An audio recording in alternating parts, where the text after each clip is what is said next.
Radiant's turn to pick.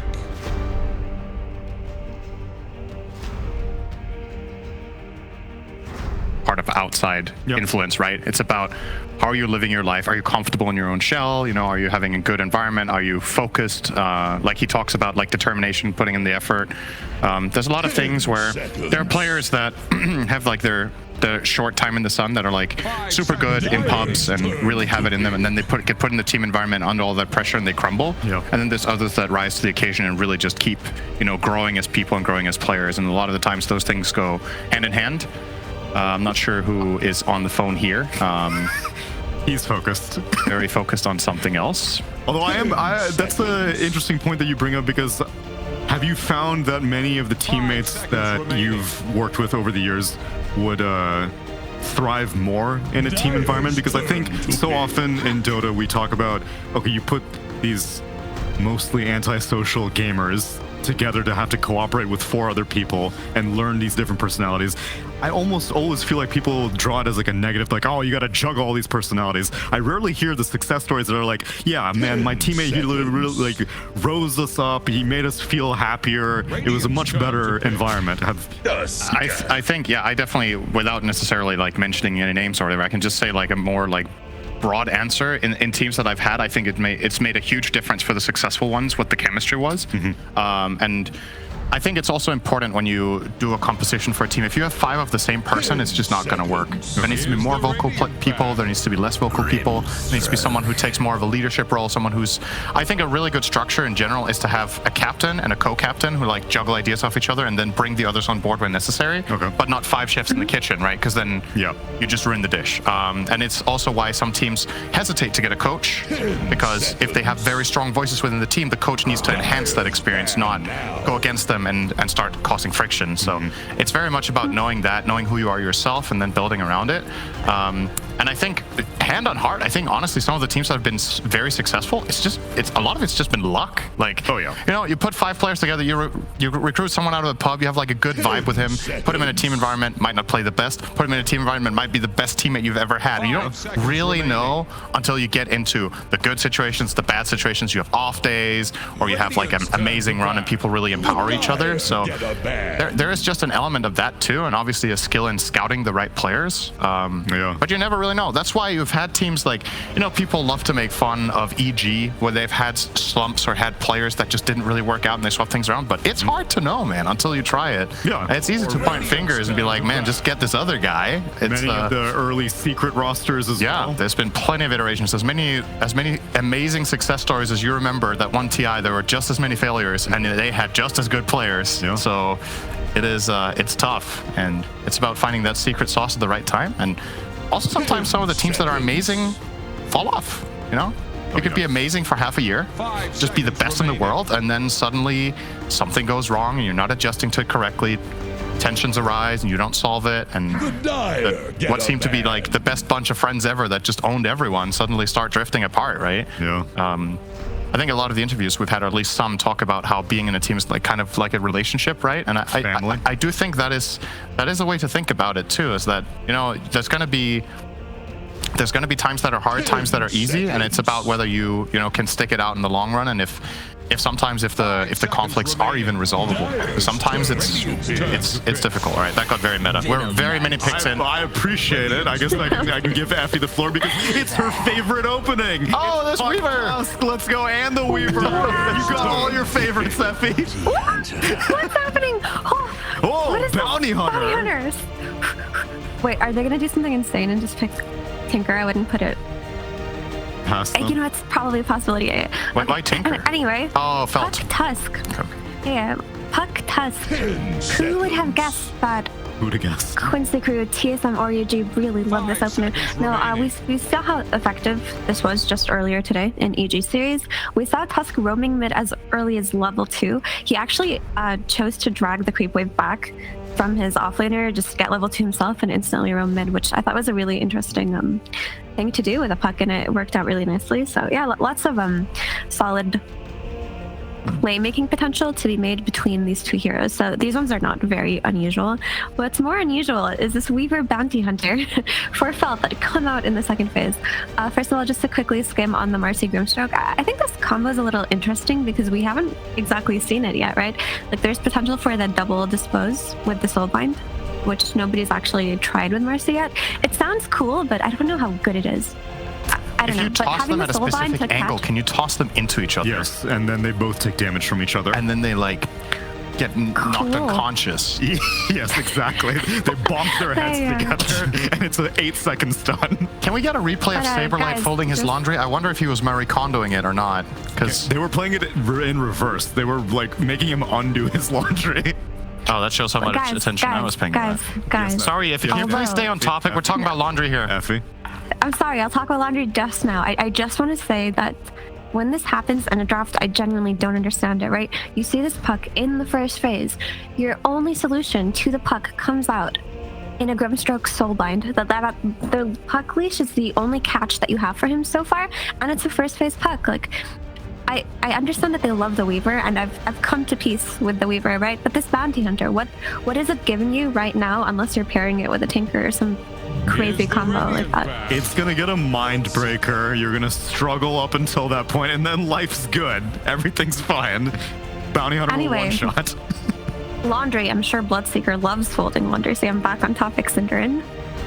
Okay, elaborate. You need a little bit more of a segue than that. Why does he love doing laundry?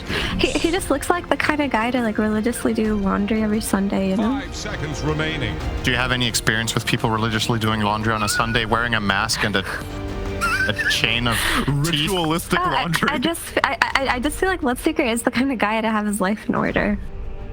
Really? He was not in my top 50. Interesting theory, actually. It's just the vibe that I get. I mean, look, it's always the case. All right. You guys want to theory craft with me a little bit on this Bounty Hunter? Try to make sense of it. Sure. I think basically every other hero that's picked in this game would do laundry better than Bloodseeker. Marcy. That is not true. Probably not Venom. Laundry in the anime. Think about it. Think about it. Bloodseeker. Please, Cinderin, Bloodseeker. The nature of his killing and whatnot and his rupturing, I'm sure his clothes get stained with blood quite often, so he does need to do laundry very well, and I'm sure he's had to do more laundry than all of these other heroes. So I think he would have developed a good laundry routine for himself because he needs to do more laundry. Maybe somebody else does it for him.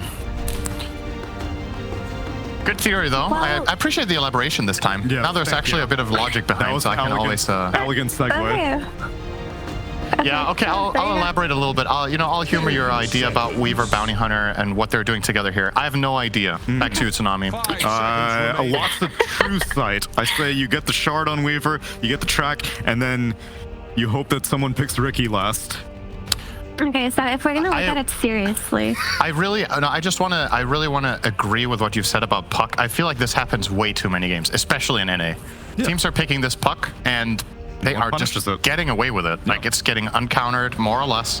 And I do think out of just in general the hero pool right now, with the traditional bans that most teams do, which will include Beastmaster, sometimes we'll have like Dawnbreaker and a couple of others, puck is the hero that gets through the most, that I think is the best hero. Agreed. I think this hero should be banned more. And I think if you do give it away, you need to have some sort of better plan.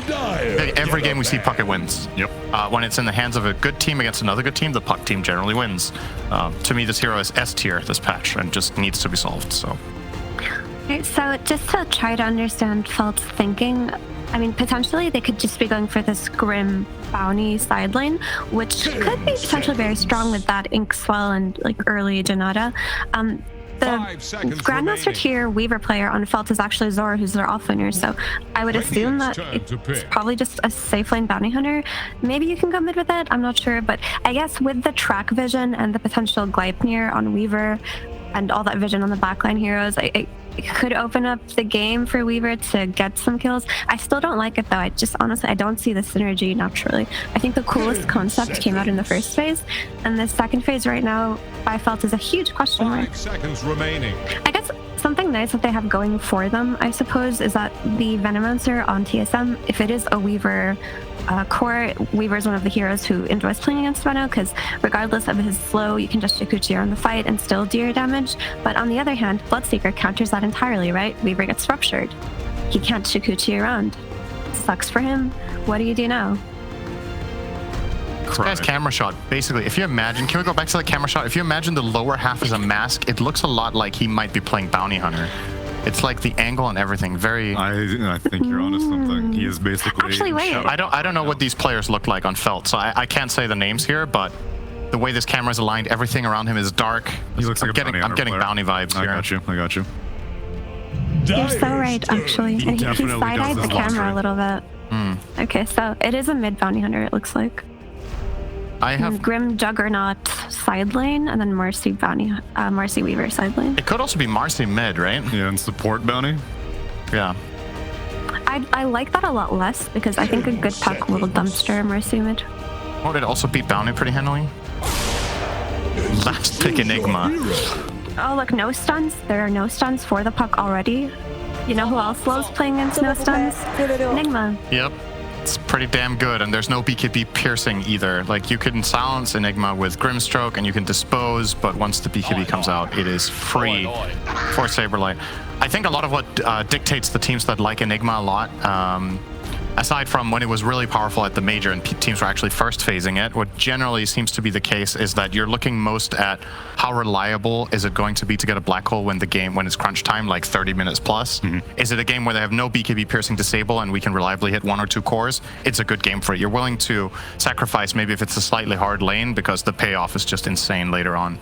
I think uncountered Enigma has to have one of the highest win rates in long games. And if you feel like you can confidently get there, then... I agree entirely. I think that the only hope that Felt have is that if Bounty Hunter plays a solid laning stage, gets a lot of track gold, builds an early Hex as the core Bounty Hunter as a means to catch the puck and set up these fights. If Juggernaut can maybe snowball, get some kills on the side lane versus Enigma, then maybe they have a shot, but their draft to me is just too countered and too unusual, so I think this should be a really easy game for TSM. Is there any itemization that you see from a mid bounty hunter that is like, oh wow, Hex. Hex? You need a Hex. You need a Hex. I mean, maybe you can rush Orchid too. Orchid? It's not out of the question that you could rush Orchid if you're having a good game, but it's a stretch. We're kind of grasping at straws here. I think picking bounty hunter is grasping at straws in the first place. Yeah, I think maybe coming from Felt's perspective, like, this is a hard game. We're going to play something crazy. We're just going to try to run at them, fight them a lot, get track gold, and maybe we can snowball the game. Like, that's what I'm getting, the vibes I'm getting. Because, again, like, I've criticized tons of their drafts for, maybe not tons, but a couple. The inherent, like, synergy and way to get across the finish line is not obvious to me. Well, perhaps we just simply don't know enough about the hero. And maybe Suns fan and Purge know more.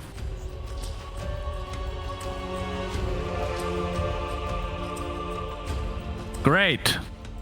Cinderin just won't stop talking, Purge. He just won't stop ever. The game's already started. We don't need to see it. We don't need to be on camera anymore. That's right. Cinderin might as well do our job for us. As we are in the game, Felt versus TSM, FTX, TSM. They are 2-2, so they've already lost twice in terms of just series. And Felt, they're trying to not follow the footsteps of Alliance, are 0-4 in the series and 0-8 overall with individual games. Suns fan, comparing Felt to Alliance is doing Alliance dirty, I think. Did you watch them today by any chance, Purge? I did, and today they lost, but they didn't look like super bad. They were being praised by the casters and panelists for actually having pretty solid performance compared to some of their previous ones. At last, I don't really see Felt winning this, but I mean, they've got some cool heroes that we can spend lots of time talking about. That part's exciting. That is very true. So obviously, the hero that the panel talked most about is this mid bounty hunter, which obviously very cool. What's the idea behind it, you think? Well, if he manages, obviously they said they want some puck solutions, so maybe an Orchid is in the works, but my assumption is he's going to rush an Ags, and he's going to do double Shuriken tosses once they are Grim ultied. That way he gets a buttload of gold stolen from his opponents. The hard thing is that he has to get to the Ags at a reasonable time, and then they need to make sure that he can spend the time to like track a couple heroes and execute the combo without them completely getting stomped. But a bounty hunter is a decent method to catch up in a game, especially in a match that might be very brawly. So if you can force those conditions against your opponents and you have track gold and you can get some kills, then it can be worth it. See, this is the thing I like, though, because obviously, I mean, there's no point in dancing around the subject. Felt are the severe underdogs in this matchup. But picking like cheesy stuff, I love this kind of strat. Like if you feel like, you know, all things considered equal, you're going to have some trouble picking up a win against this team, then why not pick something that obviously I would assume they've practiced this, and this is a bounty hunter player. That's something that, you know, could catch TSM off guard, and I hope you're right. Aghanim's, I feel like they nerfed it at some point when they changed it to be this specific Ags, which is the Janata gets procced. Correct. And the range. I'm actually a rare expert on this. I actually played it before it got changed. I was a big fan of it. It used to double.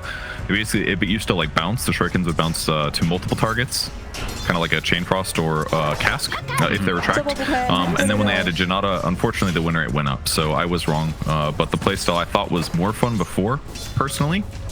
In terms of like mid-game killing supports, but this one definitely allows you to scale a little bit better. But you know, it never really took off, never really was that successful outside of like some occasional pub games. So I'm not a huge believer in it, but if I do play Bounty Hunter, I like to try to buy it. But it kind of takes like a very low, like very slow game where you don't initiate much, basically. All right, see, they're gonna win. First blood.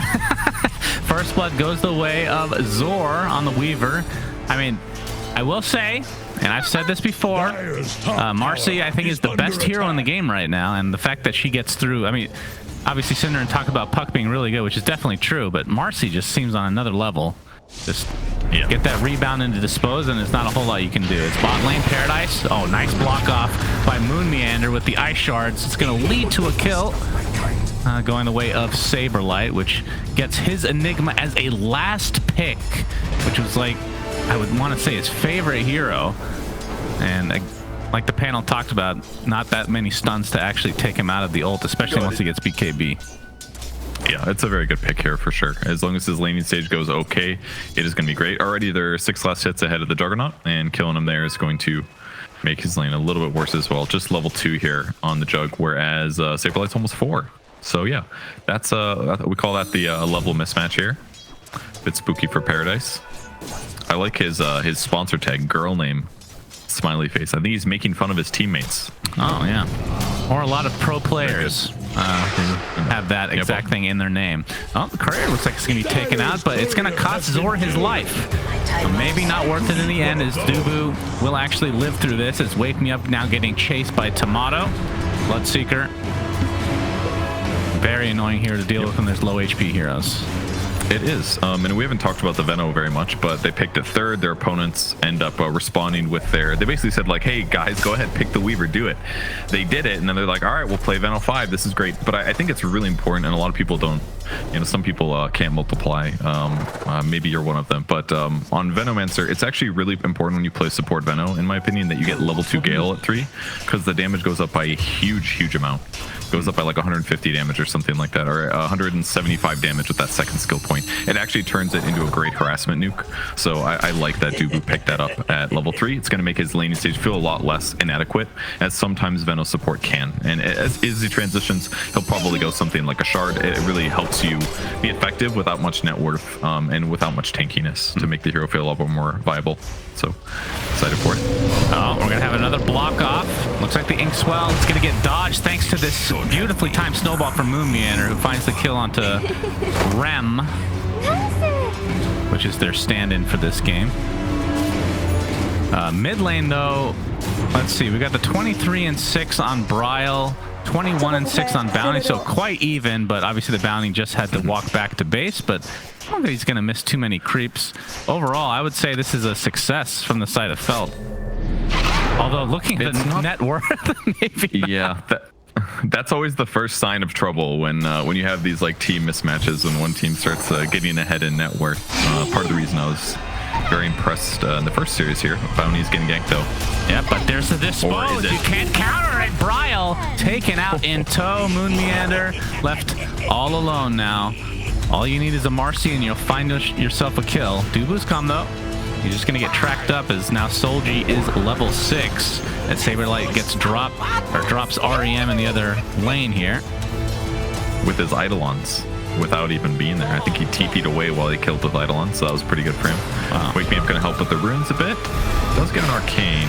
Yeah. Survive here. Just needs to. Yep, gets the range on that. Illusory Orb, Bryle.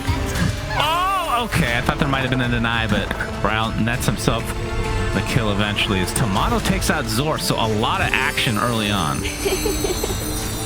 Yeah, that's a big kill. Is that Rupture? No, he didn't even use Rupture for that kill. What?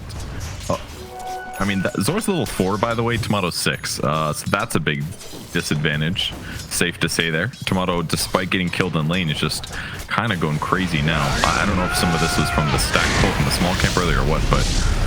And a nice block off in the bot lane. You can see the healing ward doing pretty good work, but Paradise is just completely outnumbered, and TSM overwhelming him, and now we're going to overwhelm this tier 1 tower in all likelihood. As okay. Can Bounty do something? He doesn't have invis, by the way, so they see him rotating over through this ward here. Yeah, I was going to mention that. So what is this the normal? I mean, how often do we see mid bounty? But do you think this is what mid bounties would go in terms of just the skill build? Yeah, it's not that weird. The problem when you max Janata sometimes, like, yeah, the cooldown goes lower, but the ability actually scales pretty shit. The cooldown is by far the best part. So it's great to do physical damage with it, but really you just want to throw a lot of strike and tosses. That's the way to play. Nice dodge there by Bryle. Yeah, oh, we're going to see a double coil now. I don't know if he can get the rebound off now. And that's the big counter to Marcy. Double kill for Bryle as TSM are just here in numbers. Take out the 2 supports. Is under pressure. All right, well, that's their bounty rotation, and this is the problem now. He's the one guy that's having a good game. He rotates over. Sure, maybe he throws some shuriken tosses and they bounce well, but they only do 160 magic damage, Sunsfan. That's not going to be enough to really justify the hero just yet. Yeah, maybe he finishes the nags, but at the moment, the game is getting very out of hand already. This DD rune will be helpful, certainly. But if both of their other cores are struggling this badly and he's not able to cover them, or at least like make up for the fact that he's the mid hero, then the game's gonna get out of hand really fast. Nice dodge there by Bryle. He, wow, pressed his phase shift at the right time and survived. That's all it took. Good stuff. That's a good hero. We should see more Puck perhaps, as there was a disposed mid, which leads to a kill onto Dubu. Nice track kill. A nice pick off by Felt. So you did mention this. You briefly talked about the changes to shuriken tosses. Zor just gonna get chased down by Tamai. I mean, this is a hard hero to go up against as a Weaver, no doubt.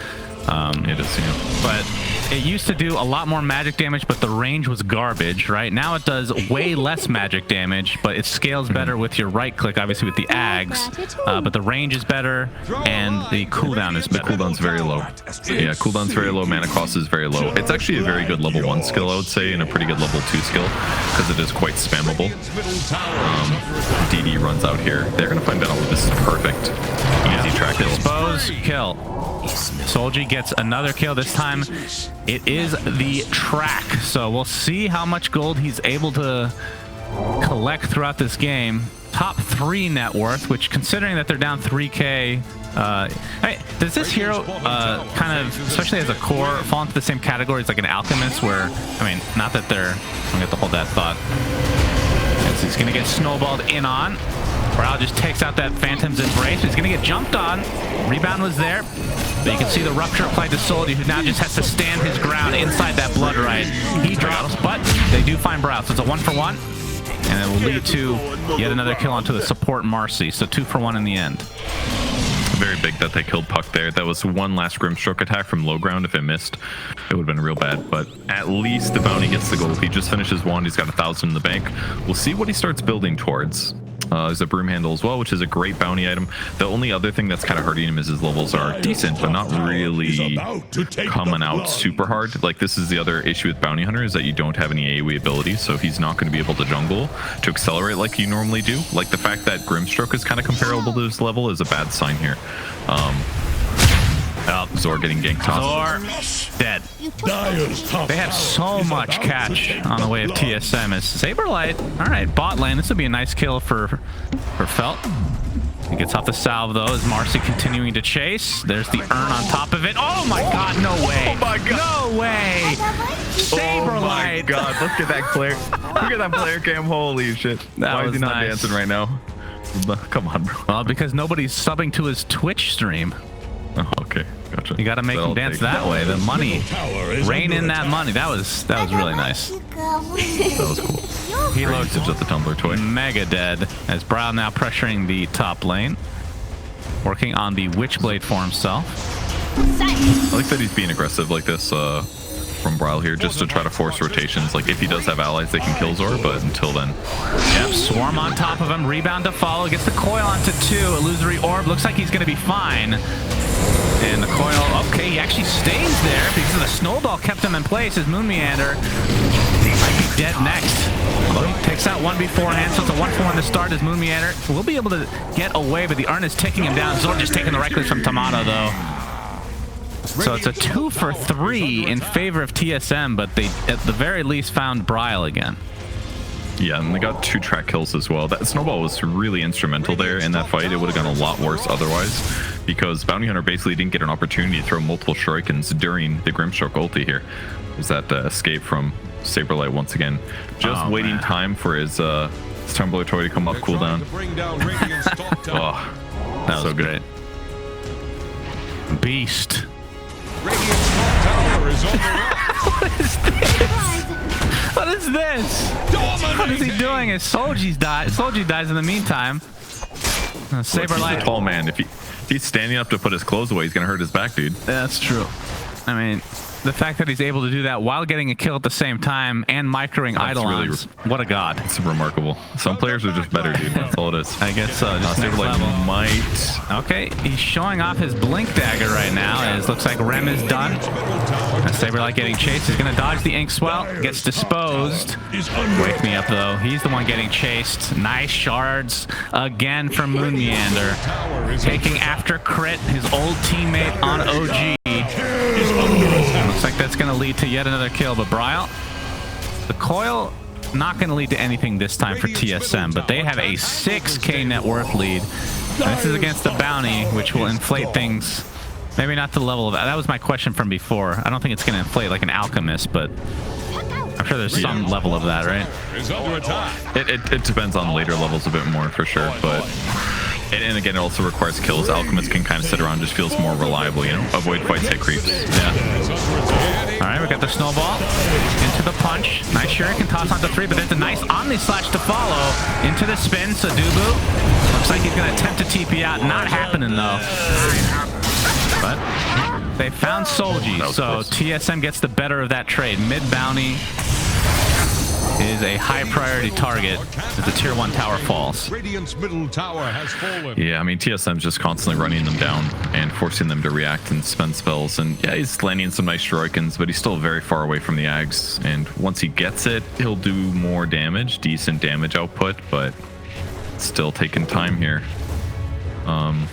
Does he have it I don't know, queued the network up? on all 3 cores just aren't as high. Sorry? Does he have it queued up now? He could be building a BKB, but...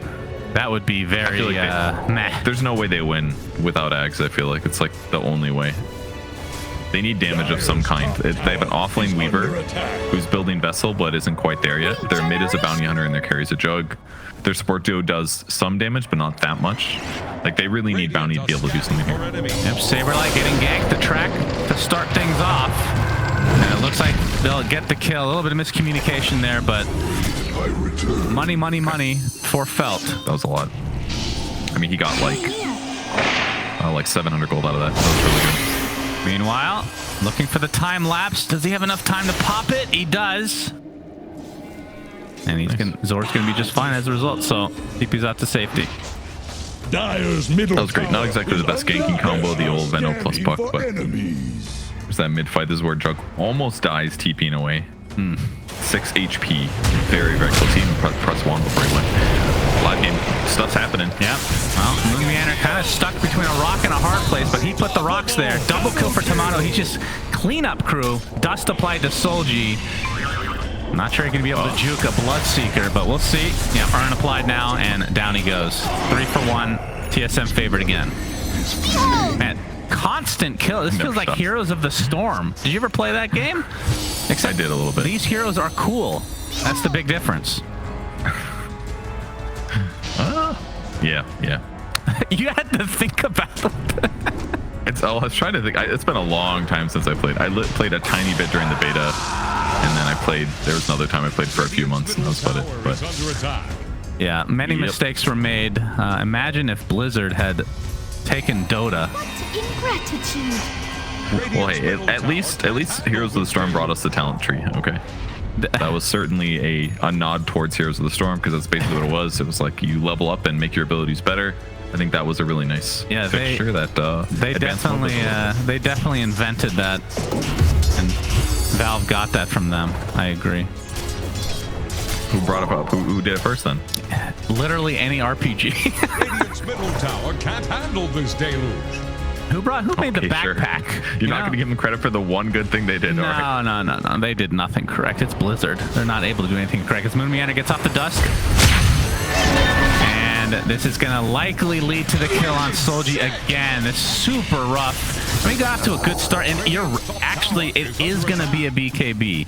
And this is going against a Walrus Punch, a Black Hole, and a Rupture. All three going through that. He's gonna buy BKB because he's getting ran at constantly, and he kind of needs it, because if he gets like oiled and... Speaking of Black Hole, Blood Ray is there to be comboed perfectly. Saberlight with a double kill. Shellacking. It's I mean, as expected before this one started, but getting a little out of hand, all right. I mean, the BKB is going to allow him to throw a couple rounds of Shuriken Toss without like getting instantly destroyed. He can basically be more aggressive, but like I said, they're not going to have any damage as a result. And when you're a bounty hunter in this position, the game kind of sucks, because again, you cannot farm fast. Your hero is all about skirmishing, but it takes a little bit too long to get the net worth for that. It's like actually a very slow hero right now. There used to be a period of time where you could maybe like sit in your lane for a while, farming towards it, and then get a couple kills and accelerate, but it's kind of hard right now. Good combos. Like, all right, he got to Dubu. 130 gold, but like you need to win and get ahead. Like now he gets level 2 track. Now the gold he gets is almost double. Like the acceleration that you kind of need to make this hero viable, I think, is really high. Yeah. I mean, one thing we should mention is, and a lot, I don't know how prevalent this is we're gonna watch Solji likely die here. But you know, a lot of these games, especially a player like Dubu, who just dies a lot on support to kind of create space. But if you have a track on top of him, then perhaps that's actually not worth if you're on TSM side. But obviously they're just rolling right now, not really worrying about too much. As Paradise looks like he's gonna get bursted down. Rem looks to be next. And Wake Me Up inside that ult. Gonna get right click down into Oblivion as Tomato can see him easily. Godlike for him. 10k lead TSM, and they haven't even looked for Roche yet. Yeah, I mean, track can offset some of those disadvantages, but it has to be like heaps closer than this. Yeah. I feel like we haven't really seen a viable bounty hunter in almost forever. The only time it was cool semi-recently was, I remember they were against a Phantom Assassin. They played bounty hunter against it as a 3 with a Coddle 4, and the Coddle was just spamming Chakra on him, which gave him more Shuriken tosses and Janatas. That was like the coolest usage I've seen of it. I think it was Nouns maybe that played that. I can't remember. Back when they were 4 Zoomers. This was like 2 seasons ago. But other than that, bounty sucks. That's basically what everybody says. It doesn't feel good in the game unless you're snowballing. Yeah, a lot of the invis heroes just suck, don't they? I mean, Ricky's garbage right now too, and I think that hero's pretty fun. And Solji showing off his BKB doesn't really do anything. Omnislash comes though onto Tomato, but he is just super tanky because he has the BKB.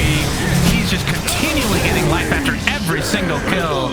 Triple kill for him, and now the chase is on to the last remaining member of Felt, which is Zor, who is no more. Yeah, this is where you look at the scoreboard and you're like, oh, the enemy carries level 19, so he has like, I don't know, like 20 more agility than I do just for being higher level. Yeah, because that's what we felt. Omnislash was going to do nothing in that fight. It's a Maelstrom against a BKB target, so he doesn't even get the Maelstrom proc damage.